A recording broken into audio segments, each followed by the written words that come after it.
Hare Nama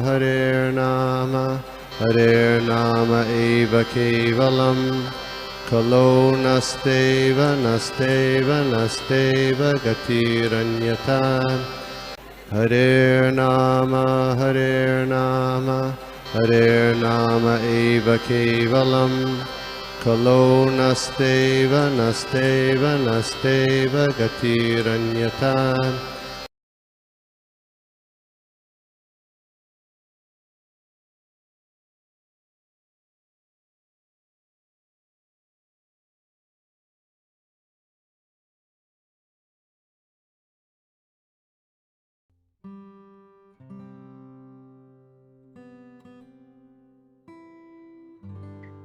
I'll start. मंगलाचरण के साथ ओम अज्ञानं त्रिमिनान्दस्य ज्ञानञ्जना शलाकया चक्षुरुन्मीलितं येन तस्मै श्रीगुरुवे नमः। श्रीचैतन्यमनोभीष्टं स्थापितं येन भूतले स्वयं रूपं ददामह्यं ददाति स्वपदान्तिकं। वन्देऽहं श्रीगुरु श्रीयुतपदकमलं श्रीगुरुवैष्णवाञ्च श्रीरूपं सागजातं सगः रघुनाथां जीवनम् साद्वैतं स्वभूतं परिजनसहितं कृष्णचैतन्यदेवं श्रीराधाकृष्णपादान् गुणगण ललिता श्रीविशाखान्वितांश्च। हे कृष्णा करुणा सिन्धु दीनबन्धु जगत्पते गोपेश गोपिका कान्तं राधा कान्तं नमस्तुते। तप्त कांचन गौरांगी राधे वृंदावनेश्वरी वृषभानुसुते देवी प्रणमामि हरिप्रिये।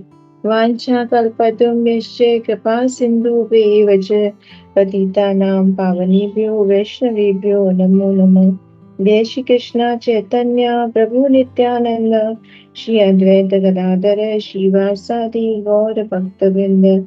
हरे कृष्णा कृष्ण कृष्णा हरे हरे, हरे राम राम राम हरे हरे। नमो विष्णुपादाय कृष्ण पृष्ठाय भूतले श्रीमते भक्ति वेदांत स्वामी इति नामिने। नमस्ते सरस्वती देवी गौरवाणी प्रचारिणे निर्विशेष शून्यवादी पाश्चात्यदेशतारिणे। जय श्री कृष्ण चैतन्य प्रभु नित्यानंद श्री अद्वैत गदाधर श्रीवासादि गौर भक्तवृंद। हरे कृष्णा कृष्ण कृष्ण हरे हरे, हरे राम राम राम हरे हरे। ओम नमो भगवते वासुदेवाय, ओम नमो भगवते वासुदेवाय, ओम नमो भगवते वासुदेवाय। नारायणं नमस्कृत्यं नरं चैव नरोत्तमं देवीं सरस्वतीं व्यासं ततो जयमुदीरये। नष्टप्रायेषु भद्रेषु नित्यं भागवत सेवया भगवती उत्तम श्लोके भक्तिर्भवति नैष्ठिकीयम्। Hare Krishna.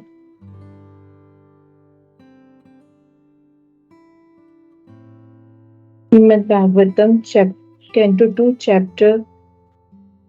chapter 7 text number 38। Scheduled incarnation, भगवान के विविध प्रकार के अवतारों के बारे में इस चैप्टर में व्याख्या की गई है। टेक्स्ट 38।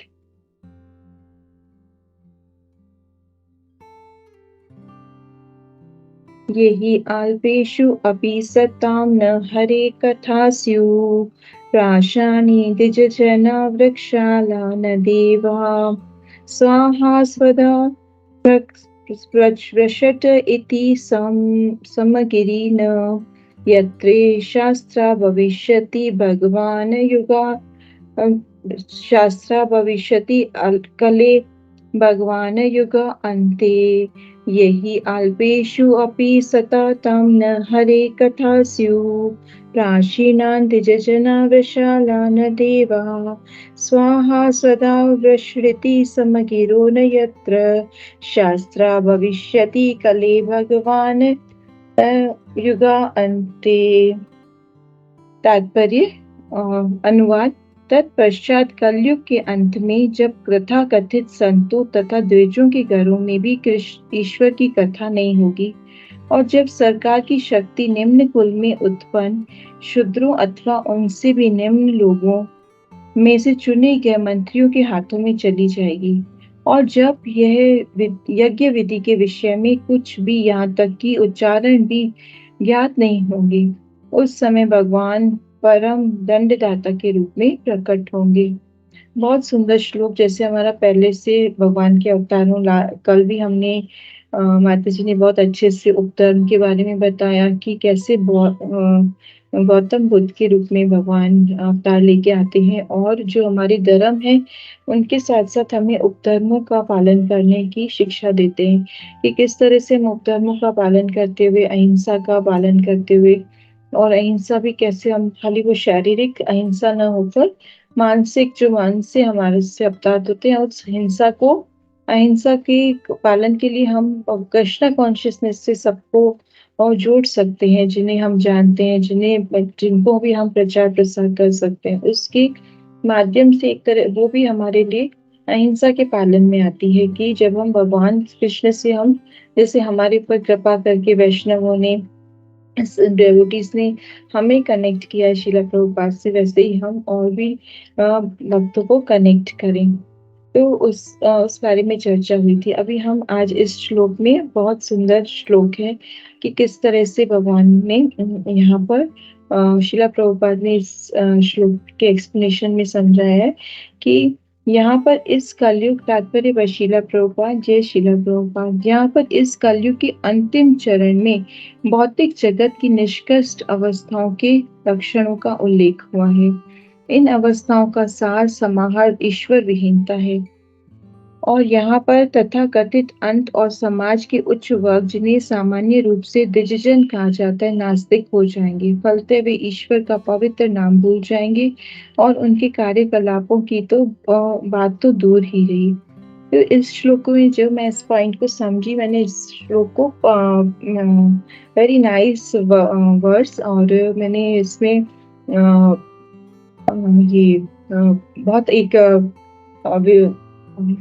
सेकेंड, तो इस श्लोक में बहुत अच्छे से समझाया गया है कि शिला प्रभुपाद जी ने कि किस तरह से यहाँ पर हमें दो जन्म मिलते हैं। लाइक पहला एक जन्म जो हमें, जिसे हम एनिमल बर्थ भी कह सकते हैं, द्विज जन्म, इसमें 2 पॉइंट पे शिला प्रभुपाद जी ने समझा कि द्विज जन्म के माध्यम से कि 2 बार हमारा जन्म होता है। एक बार जैसे माता पिता के संभोग से जब हम ये हमें शरीर मिलता है, तो हमारी प्रवृत्ति वही होती है जैसे जो हम एनिमल्स में और हमारे में जो भेद कर पाता है, कि वही आहार, निद्रा, व्यय, मैथुन की 4 चीजों के लिए हमारा लाइफ साइकिल चलता रहता है कि बस अपने खाने पीने की चिंता करनी है, और मुझे प्रोटेक्शन कैसे मिले, मुझे और ज्यादा लग्जरी लाइफ कैसे मिले, या मैं किसी और से भी छीन कर अपने लिए ही उस सुख संपत्ति को प्राप्त करना चाहता हूँ कि मेरी लाइफ जो बहुत ही कंफर्टेबल होनी चाहिए। लेकिन जब हम अपना भगवान की शरण में आते हैं, जब हमें भक्तों का संग मिलता है, जब हमें शिला प्रभुपाद जैसे जो इतने बड़े लाइक उन्होंने अपनी पूरी लाइफ सबको भक्ति से जोड़ने के लिए दे दी, जब हम उनके संग में आते हैं, उनका हमें थोड़ी सी हमें कृपा मिलती है, तो हमें, और गुरु महाराज की कृपा से हमें दूसरा जन्म मिलता है, और उस दूसरे जन्म में हम भगवान की भक्ति करना और हमारे जो रेगुलेटिव प्रिंसिपल्स हैं उनको फॉलो करना सीखते हैं। तो वेरी इंपॉर्टेंट पॉइंट यहाँ पर मुझे ये इस श्लोक में ये 4-5 पॉइंट्स मुझे बहुत अच्छे लगे कि एक तो किस तरह से ये 2 जन्म होते हैं हमारे। जब हम इस पॉइंट को समझते हैं और जब हमारी दीक्षा होती है, तो दीक्षा के टाइम पे भी कि हमें ये समझ में आता है कि किस तरह से हमें हमारा दूसरा जन्म हुआ है। उस टाइम भी हमारा ये विश्वास होना चाहिए पहली बात, क्योंकि हमें अपने गुरु के वचनों पर चलना है, और किस तरह से गुरु हमारे जो हैं किस तरह से गुरु हमारे सारे कर्मों को काट देते हैं। यहाँ पर मैं जन्माष्टमी प्रभु जी का लेक्चर सुन रही थी, हिज होलीनेस जो प्रभुपाद डिसाइपल है, तो वो बहुत एक उसमें समझा रहे थे कि किस तरह से तब वो हमारे अंदर फलीभूत होगा, तब हम उसे रियलिटी में फील कर पाएंगे, जब हम देखेंगे कि भगवान कि जब हमारी दीक्षा हो रही है तो हमारे जो पुराने कर्म है वो कट गए हैं। जब हमारा वो विश्वास होगा तभी हम इस चीज को रियलिटी में ले पाएंगे, और हम ये देखेंगे भी कि हमारे अंदर कुछ चेंजेस आ रहे हैं आफ्टर टेकिंग दीक्षा। तब हमारे वो पास्ट कर्मास जो है वो हमारे हमें फील होगा कि हमारा एक नया जन्म हुआ है, कि वो जो अग्नि में हमारा यज्ञ होता है दीक्षा के टाइम, उस टाइम पे सारे वो कर्म जो है पिछले हमारे जन्मों के, भगवान हमारे हमारे गुरु जो है वो कैसे उन कर्मों को काट लेते हैं। और दूसरा इसमें ये पॉइंट, तो ये दो तरह के जन्म बताए। फिर जैसे जैसे हमें, और सबसे इम्पोर्टेंट पॉइंट दूसरा यहाँ पे इस श्लोक में आता है कि हम भगवान को गॉडलेस, मतलब जैसे जैसे ईश्वर विहीनता का शब्द आया है कि हम भगवान को भूलते चले जाते हैं। जैसे जैसे माया और हमें अपनी तरफ लेती है, उतना उतना और इसका इफेक्ट जो है भक्ति का, हमारा नाम का, जप का, वो धीरे धीरे हमारा कम होने लगता है। जैसे और भगवान का ज्ञान हमें किस तरह से मिलता है, जब हम भगवान के रूप, गुण, लीला, पार्षद, साम्राज्ञी, व्यक्तित्व, इन सब चीजों का जब हम भगवान का बहुत अच्छा प्रभुपाद जी ने यहाँ पे परपट में भी बताया, यहाँ तक कि तथा कथित संत समाज के उच्च वर्ग के, जिन्हें सामान्य रूप से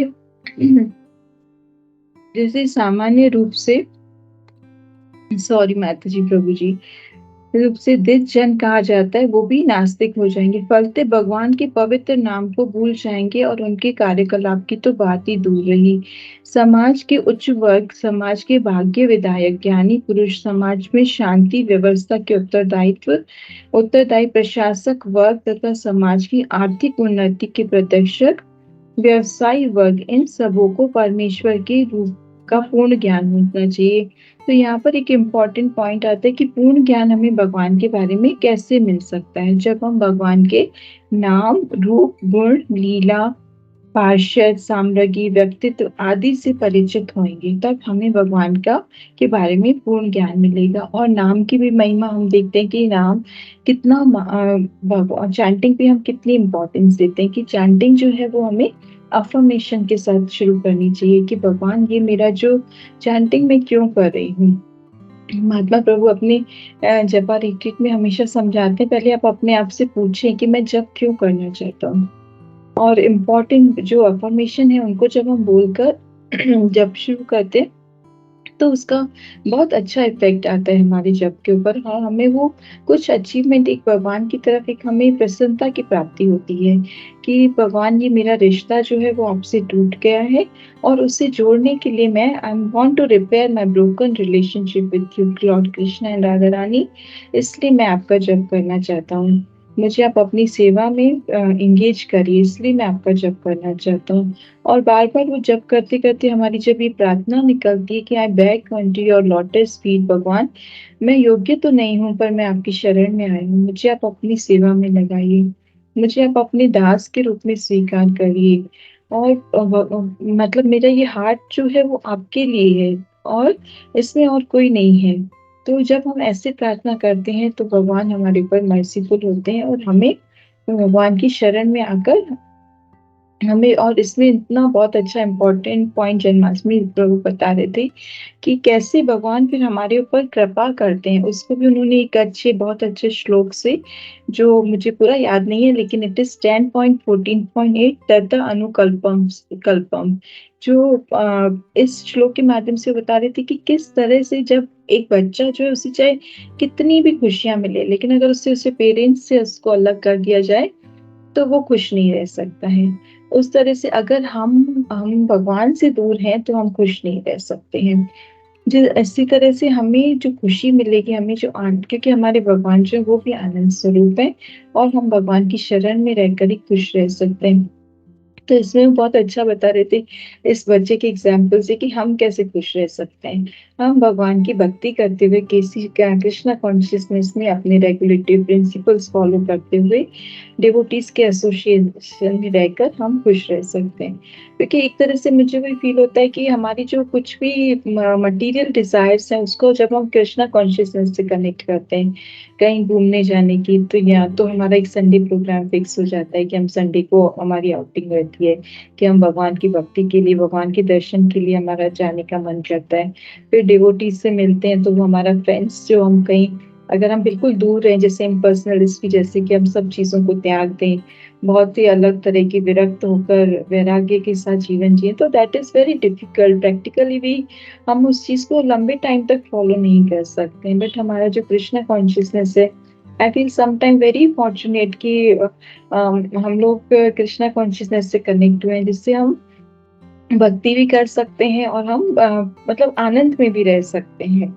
और जो मैं अलग ग्रुप सीखती हूँ भक्ति रिलेटेड, तो मुझे लगता है कि somewhere they are missing something, कि लाइक यू नो कि कितना उनका मिस, कभी कोई चीज छोड़नी है, कभी ऐसा ये नहीं करना है, पर हमें अपने ये 4 रेगुलेटरी प्रिंसिपल फॉलो करने जो हमें एनिमल से ह्यूमन बनाते हैं, कि हमें non intoxication, no meat eating, no gambling, no illicit sex, तो वो रेगुलेटरी प्रिंसिपल जब हम फॉलो भी करते हैं तो हमें एक अच्छा फील होता है। और जब तो यही महाराज बता रहे थे जन्माष्टमी प्रभु कि कैसे हमें भगवान की प्रैक्टिस करते हुए हमें भगवान की मर्सी मिलती है, और भगवान हमारे ऊपर करुणा कैसे करते हैं कि वो हमारे पास कर्मों को भी उनको भी, हमारे पास कर्मों को भी कम कर देते हैं। और कभी कभी हम देखते हैं कि हम भक्तों के लाइफ में कुछ प्रॉब्लम्स आती हैं, तो वो दैट इज ऑल्सो, वो पनिशमेंट है भगवान की तरफ से, लेकिन वो एक तरह की मर्सी है कि भगवान हमारे कुछ पास्ट के किए हुए कर्मों को काटना चाहते हैं, और उससे जल्दी थोड़ा थोड़ा, जैसे भागवतम के और भी हमने श्री प्रभुपाद के बहुत सारे परपट में हम सुनते हैं कि कैसे भगवान करुणा करके इतना बड़ा ओशियन जैसा हमारे पाप कर्मों की वजह से हमारा दुख लिखा हुआ होता है, और भगवान उसे इतना छोटा गाय के बछड़े के जो गांव के छोटे से पैर के समान उस हमारे दुख को कम करके उतना कर देते हैं। और हमारी पूरी उन चीजों को, क्योंकि भगवान हमसे ज्यादा, I was explaining so nicely, और महात्मा प्रभु गुरु महाराज काफी सारे महाराज के लेक्चर्स में मैंने वही सुना है कि हमसे ज्यादा भगवान हमारे लिए आतुर रहते हैं कि ये मेरा भक्त, ये मेरा बच्चा मेरे पास आए। जैसे जो बच्चा गुम हो जाता है तो बच्चे को तो गुम होने के बाद माँ बाप पेरेंट्स से मिलने में बहुत खुशी होती है, लेकिन उससे कई गुना ज्यादा खुशी उसके पेरेंट्स को होती है कि ये मेरा बच्चा मुझे मिल गया है। और एक और भी पॉइंट आता है कि जितना एक बच्चे को माँ प्यार करती है, उससे कई करोड़ों गुना भगवान हमें प्यार करते हैं। सिर्फ हमें रियलाइजेशन की जरूरत होती है कि किस तरह से हम ग्रेटिफाई हुए, किस तरह से हम एक एक कण में उस भगवान का, अपने भगवान की हम महत्ता को समझ पाए कि भगवान हमारे ऊपर कितने मर्सीफुल हो रहे हैं। तो इतना, और ये पनिशमेंट देकर भगवान हमारे इन पाप कर्मों को खत्म कर देते हैं। तो जब ये डिवोटीज, और डिवोटीज भी बहुत भक्त जो होते हैं वो भगवान के उसी तरह से, भगवान का जो पनिशमेंट आता है तो उससे भी अपने लिए ऊपर एक करुणा के रूप में ग्रहण करते हैं, कि जब किसी ने कुछ बोला तो उससे भी वो क्या सोचते हैं कि ये मेरा प्यूरिफाइंग एजेंट है, कि ये मुझे सुधारने के लिए ये मुझे ऐसा बोल रहे हैं। तो जब इस तरह से, क्योंकि वैसे हम मटेरियल उसमें देखें तो बहुत सारा आर्ग्यूमेंट, बहुत ज्यादा एनवी हो जाती है कि इसने मुझे ऐसा क्यों बोल दिया, अब तो मैं बात ही नहीं करूंगी। लेकिन जब हम इसे दूसरे वे से देखते हैं कि नहीं, ये भगवान का ये इंस्ट्रूमेंट है, भगवान के द्वारा भेजा हुआ एजेंट है जो मुझे प्यूरिफाई करने के लिए, ये सब मुझे बोलने के लिए आए हैं, तो हमारा देखने का वे चेंज हो जाता है, और हम उसे प्रसन्नता से, भक्त जो है उसे प्रसन्नता से स्वीकार करते हैं। जिस तरह से, और बहुत इंपॉर्टेंट पॉइंट इस श्लोक के थ्रू जन्माष्टमी प्रभु समझा रहे थे कि जिस तरह से अगर हमें सूर्य तक जाना है तो हमें भी फायर बनना पड़ेगा, sun without becoming sun without becoming fire one cannot approach. जैसे अगर हमें सन तक सूर्य तक जाना है तो हमें भी फायर की तरह बनना होगा। इसी तरह जब अगर हमें भगवान को प्राप्त करना है तो हमारा पूरी तरह से अंदर से प्यूरिफिकेशन होना जरूरी है। बिना वो प्यूरिफिकेशन के हम आगे नहीं बढ़ सकते। वो प्यूरिफिकेशन कैसे होता है? वो हमारा भगवान के सफरिंग्स जब हमारे पास आती हैं तब हम टोटली हम्बली होकर भगवान की स्तुति करते हैं, भगवान की शरण में जाते हैं, नम्र बनते हैं। तब जाकर हम प्रणा सुनीचे न, जो हम श्लोक में बोलते हैं, प्रणा सुनीचे न सहिष्णुता। तो कितना हमें इतना हम्बल बनना होता है कि तब जाकर हम भगवान की शरण में जाने के लायक होते हैं। अब तीसरा पॉइंट इसमें आता है कि नाम की कलयुग का पॉइंट, कि कलयुग में कितने गुण हैं और ये कलयुग के दोष कितने हैं।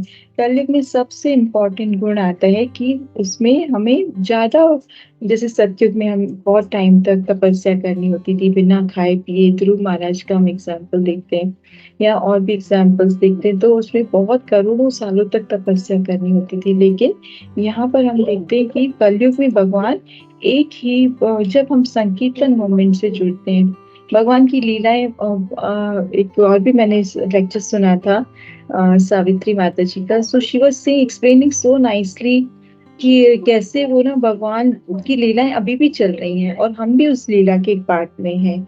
कि चैतन्य महाप्रभु के मिशन से हम जुड़े हुए हैं, हम प्रचार कर रहे हैं, हम दूसरों को कनेक्ट कर रहे हैं, हम खुद भी भगवान की भक्ति से जुड़े हुए हैं। तो हम भी छोटी छोटी लीलाएं कर भगवान की उस लीला में पार्ट ले रहे हैं और भगवान हमारे ऊपर प्रसन्न होकर हमारे ऊपर अवश्य ही कृपा करेंगे। तो इसमें 12.3.51 श्लोक में बोलते हैं, कले देवशो निदे राजसी हो महान गुण कीर्तन देव कृष्ण से मुक्त संज्ञ परवर्जित।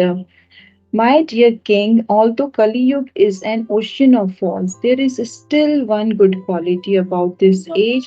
Simply by the chanting Hare Krishna Mahamantra, Hare Krishna, Krishna Krishna, Hare Hare, Hare Rama, Rama Rama, Hare Hare, one can become free from material bondage and can be promoted to the transcendental kingdom. तो इस कलयुग में इतने दोषों से ये भरा हुआ है कि तो भी हमें आसुरी प्रवृत्ति है। हम देखते हैं एक ही इंसान के अंदर, हमारे अंदर ही कभी कैसे थॉट्स आते हैं, कभी कैसे थॉट्स आते हैं, डिस्ट्रैक्शंस इतने हैं और हर तरह से हम लोग डिस्ट्रैक्ट होते रहते हैं कि कोई भी चीज हमें माया जो है वो हमें घेरे हुए रहती है और हर टाइम छोटी छोटी बात पे मिसअंडरस्टैंडिंग, फाइटिंग करने की प्रवृत्ति, बिना कोई बात के झगड़ा करना।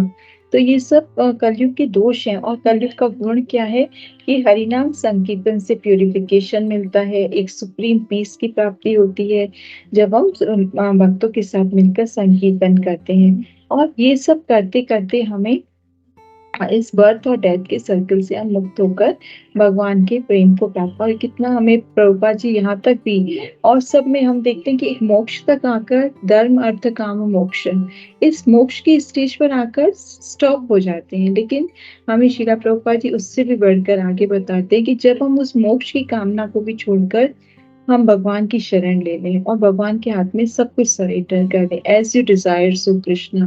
जब हम इस तरह से भक्ति करते हैं, इस तरह से भगवान के ऊपर सरेंडर करते हैं, तो हमें एक अंदर पीस की प्राप्ति होती है। तो इस कलयुग का मुझे पॉइंट भी बहुत अच्छा लगा कि इस श्लोक के थ्रू कि कितने भी इसमें गुण बने हुए हैं, लेकिन इसका एक इम्पॉर्टेंट गुण ये है कि हरिनाम संकीर्तन से और भक्तों के संग से हम इससे पार होकर इस कलयुग की इतनी सारी प्रॉब्लम्स, इतने सारे वो होते हुए भी हम इससे मुक्ति पा सकते हैं। और इस श्लोक में भी बहुत अच्छे से बताया है श्रीला प्रभुपाद जी ने कि किस तरह से इस कलयुग का इफेक्ट आगे आगे बढ़ता जाएगा और कैसे ये मतलब कोई भी लोग जो है भगवान का नाम उच्चारण ही नहीं कर पाएंगे। जैसे यहाँ पर परपट में ही बताया है प्रभुपाद जी ने, तत्व ज्ञान तथा व्यक्ति के व्यवहारिक ज्ञान के बिना ये उपाधियां शवों के अलंकारों के तुल्य समझी जाएंगी। और जब समाज में ऐसे अलंकारों की बाढ़ आ जाती है तो मनुष्य के प्रगतिशील शांत जीवन में अनेक विषमताएं उत्पन्न हो जाती हैं। तो जब तक हम भगवान की भक्ति कर रहे हैं, जब तक हम भगवान का नाम जप कर रहे हैं, तब तक ठीक है। लेकिन दुख तभी शुरू हो जाता है जैसे ही हम भगवान का नाम को इग्नोर करना शुरू करते हैं या भक्तों के प्रति हमसे कुछ अपराध हो जाते हैं। हम अपने आप को, कभी कभी ऐसा भी होता है कि हम थोड़ी भक्ति करते हैं और हमें थोड़ा अहंकार जैसा आ जाता है कि नहीं, मैं तो भी अच्छा डिवोटी बन गया हूँ। तो वहीं से हमारा फिर अनर्थ शुरू हो जाते हैं। वहीं से फिर हमारा डिग्रेशन भी कैसे हो जाता है कि कभी-कभी ऐसा होता है कि हम भक्ति भी नहीं कर पाते, हम माला जप भी शांति से नहीं कर पाते हैं, बिकॉज़ क्योंकि अगर हमने कुछ अपराध किए हैं, किसी को हर्ट किया है मन, वचन, कर्म से, तो हमारे अंदर वो सब भावनाएँ आने लगती हैं। तो इसलिए हमें बहुत-बहुत सिंसियरिटी के साथ भक्ति करनी है।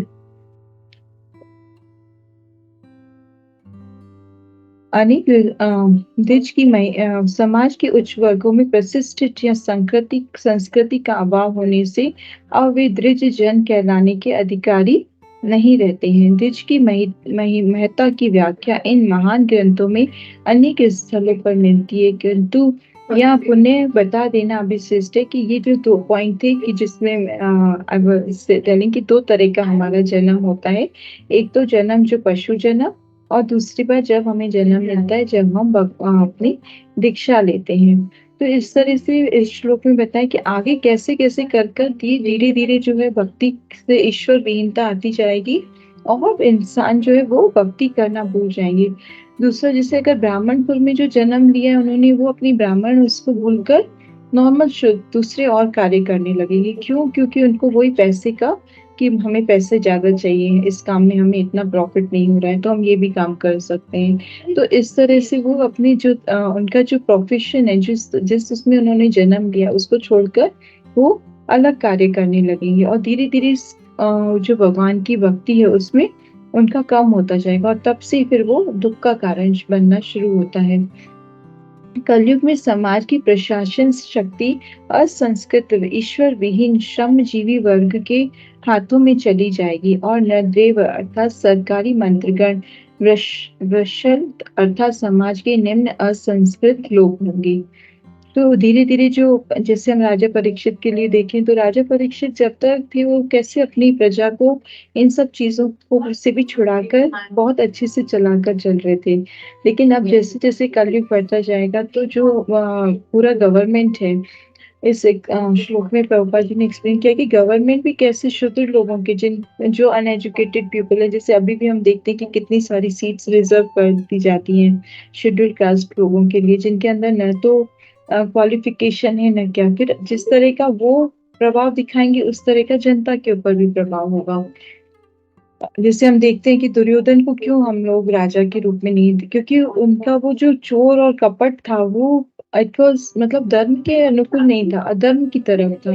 और जब धर्म से कनेक्टेड है राजा, जब ऐसे जैसे हम देखते हैं अर्जुन, युधिष्ठिर या राम राज्य की बात करें तो किस तरह से रहता है। लेकिन धीरे-धीरे कलयुग में, अब जैसे-जैसे कलयुग का इफ़ेक्ट बढ़ेगा तो असंस्कृत लोग होने लगेंगे। जन नायकों का कर्तव्य मनुष्य में ऐसे असंस्कृत सामाजिक पशुओं के लक्षण पहले से विद्यमान है। जन नायकों का कर्तव्य है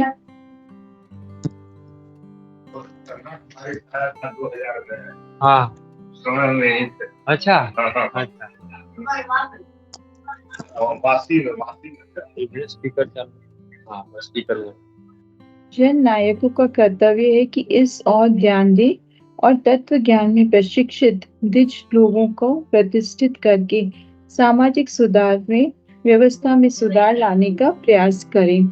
सारे विश्व में श्रीमद् भागवतम की संस्कृति के प्रसार से ये संभव है।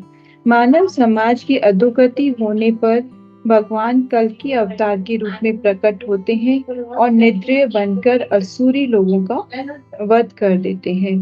तो यहाँ पर इम्पोर्टेंट पॉइंट ये आता है कि किस तरह से धीरे-धीरे करके कलयुग के ये दोष जो हैं वो और बढ़ते जाएंगे और भगवान जैसे हमेशा हम भगवत गीता में भी हमने पढ़ा है कि भगवान कब अवतार लेते हैं कि जब इन सब यदा यदा हि धर्मस्य ग्लानिर्भवति भारत अभ्युत्थानम् अधर्मस्य तदात्मानं सृजाम्यहं सत् परित्राणाय साधूनां धर्म संस्थापनादाय संभवामि युगे युगे। जब साधुओं की रक्षा करनी है, सॉरी मैं श्लोक थोड़ा सा भूल गई, मुझे याद नहीं आ रहा, तो आप में से कोई रिसाइट करना चाहते हैं तो कर सकते हैं। यदा मतलब बहुत बार बोलते हैं लेकिन कभी कभी ऐसे एकदम से कुछ वर्ड्स में से स्किप हो गए हैं।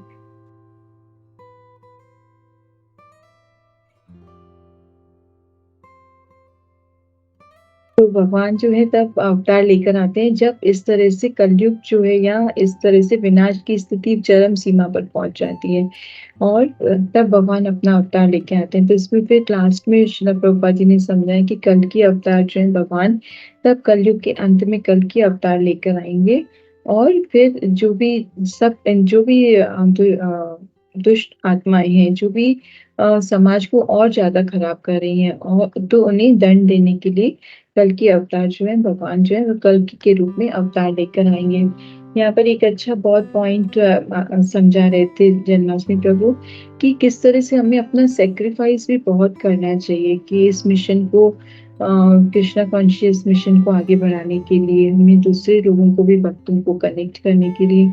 कि एक बार धमाल कृष्ण महाराज श्रीला प्रभुपाद को बोलते हैं कि जब उनका ये जू प्रोजेक्ट चल रहा था, जू टेम्पल का, कि एक दिन वो बहुत थक गए थे और वो प्रभुपाद जी को बोलते हैं आके कि प्रभुपाद जी अभी ना मैं ना बहुत टेम्पल फाइनेंस संभाल के ना I am feeling so exhausted, मतलब मैं बहुत फ्रस्ट्रेट हो गया हूँ, बहुत मेरा ना माइंड वो पूरा दिन उसमें ही चलता रहता है टेम्पल का फाइनेंस करने के लिए, तो क्या करना चाहिए। मतलब ऐसे वो ही वाज जस्ट शेयरिंग कि उनको बहुत तकलीफ हो रही थी ये सब हैंडल करते करते। तो श्रीला प्रभुपाद जी उन्हें इतना अच्छे से समझाते हैं कि जैसे कैसे एक फादर अपने बच्चे को समझाते हैं ना, तो श्रीला प्रभुपाद बस ऐसे थिंकिंग कि उनका कितना अटैचमेंट था अपने डिसाइपल्स के लिए, हमारे महाराज जी के लिए, कि उन्हें इतना कभी गुस्से से समझाते थे, कभी प्यार से वो चीज समझाते थे। तो उन्हें बोलते हैं श्रीला प्रभुपाद कि देखो हम ना अपने बहुत सारे लाइफ ना, अपने बहुत सारे बर्थ अपने लिए दिए, अपने स्वार्थ के लिए, मतलब जैसे हम अपने लिए जीते हैं, हम अपने खाने पीने की टेंशन करते हैं। जब हम एनिमल लाइफ उसमें भी थे, एनिमल लाइफ में तो भी सिर्फ अपने लिए कि मुझे ये खाना है या मुझे ऐसा करना है। और अगर हमने ये थोड़ी सी भी हमने महाप्रभु जी के, चैतन्य महाप्रभु के मिशन के लिए हमने ये थोड़ी भी सेवा की ना, तो वो हमारी व्यर्थ नहीं जाएगी। उसके लिए हमें महाप्रभु जो है वो आएंगे और अंत समय में वो हमें अपने साथ ले जाएंगे।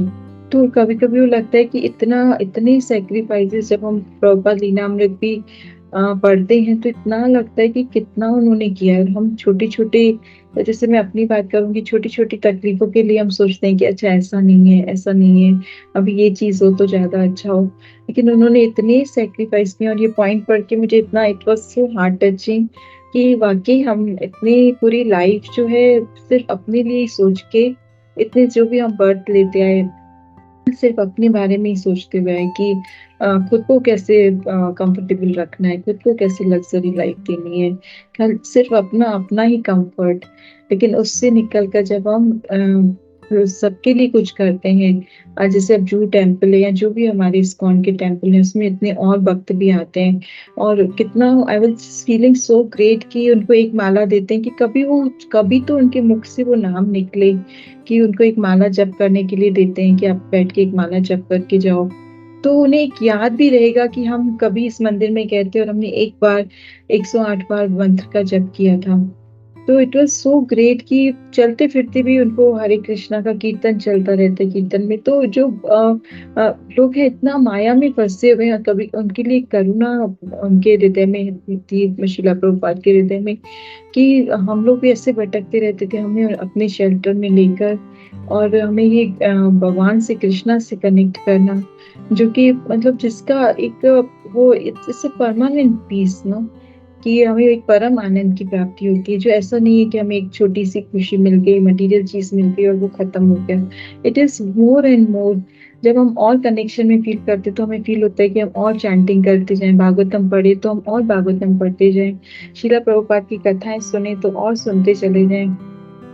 So it was so wonderful to listen and read Shrimad Bhagavatam. और अंत में भी श्रीला प्रभुपाद जी ने यही बोला कि अब हम इस कलयुग का जो इतना इफेक्ट हो जाएगा, इतनी बुराइयां, इतने दोषों के बाद भी हमें जो है कहाँ जाकर मिलेगा, जहाँ कहाँ जाकर हमें सेटिस्फाई, कहाँ जाकर हम रुकेंगे कि this is my destination, this is my home, यहाँ आकर मुझे पीस मिल रहा है। तो दैट इज भक्तों का संग है, और जो भक्ति है श्रीमद् भागवतम है। तो श्रीला प्रभुपाद जी भी यही समझाना चाहते हैं कि सारे विश्व में श्रीमद् भागवतम की संस्कृति के प्रसार से ही ये संभव हो सकता है कि इस व्यवस्था में सुधार है। I heard a lot of lectures कि जिसमें फैमिली रिलेशनशिप्स जो हैं वो भी श्रीमद् भागवतम का जो लोग सहारा लेके चलते हैं, उनकी फैमिली रिलेशनशिप में इतना इम्पैक्ट आता है, इतना इफेक्ट आता है। when there is no matching of the कुंडली मैच नहीं होता है, then still if they are taking the Shrimad Bhagavatam का अगर वो सहारा लेकर हस्बैंड वाइफ और गुरु की आज्ञा में चलकर कर रहे हैं अपनी लाइफ, तो they have a good peaceful life. तो आई जस्ट फील कि श्रीमद् भागवतम जो है वो हमारा टोटली मार्गदर्शन है, हमारा डायरेक्शन है। और जब जैसे जैसे हम वो पढ़ते जाते हैं वो हमें एक एक पॉइंट समझ में आता आने लगता है। अदरवाइज हम ऐसे इग्नोरेंस में चलते रहते हैं, किसी को कुछ बोलना है, कैसे बात करना है, we don't know that. But जब जब हमें श्रीला प्रभुपाद की शरण में आते हैं, भागवतम का सहारा लेते हैं, तो हमें एक एक चीज समझ में आती है। और उससे हमें इफेक्ट ये दिखता है कि हमें सब जगह हमें एक अच्छा बॉन्डिंग, एक अच्छा रिलेशन मिलता है, अच्छा रिलेशनशिप हमारा होता चला जाता है। सो दैट्स वेरी ग्रेटफुल कि इसमें ये हमने 4-5 पॉइंट्स इस श्लोक में डिस्कस की कि 2 तरह के बर्थ कैसे होते हैं, फिर ईश्वर विहीनता का इफेक्ट क्या होता है, नाम की महिमा क्या है, नाम जप को हम कितना इम्पोर्टेंस दें, और कलयुग के गुण और दोष क्या हैं, और कल की अवतार के बारे में कि भगवान का कल की अवतार, जब ये कलयुग का इतना इफेक्ट बढ़ता जाएगा तो भगवान जो है वो कल की अवतार के रूप में प्रकट होंगे, और जो भी दोष, मतलब सारे दोषों, जो भी दोष कर रहे हैं, जो भी अपराध कर रहे हैं, उन्हें दंड देंगे भगवान। इसी के साथ मैं अपनी वाणी को विराम देती हूँ। हरे कृष्णा। मुझसे कुछ भी भूल हुई हो पढ़ने में, समझने में, तो प्लीज आप मुझे करिए और अपना फीडबैक दें। Thank you so much. Hare Krishna. वांछा कल्पतरुभ्यश्च कृपा सिन्धुभ्येव च पतितानां पावनेभ्यो वैष्णवेभ्यो नमः नमः। अनंत कोटि वैष्णव वृंद की जय। हरे कृष्णा।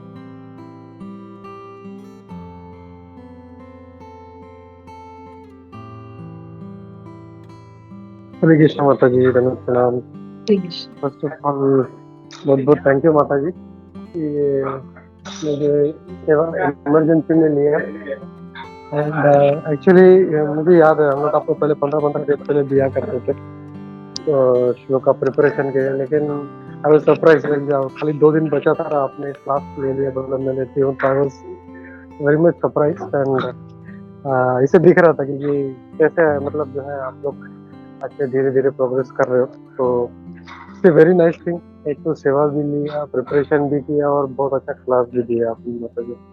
तो thank you for that. And ऐसे ही बने रहिए मत। Hare Krishna. Thank you, thank you धन्यवाद प्रभु प्रणाम। जी। ऑल कृष्णा और मर्सी इज ऑल।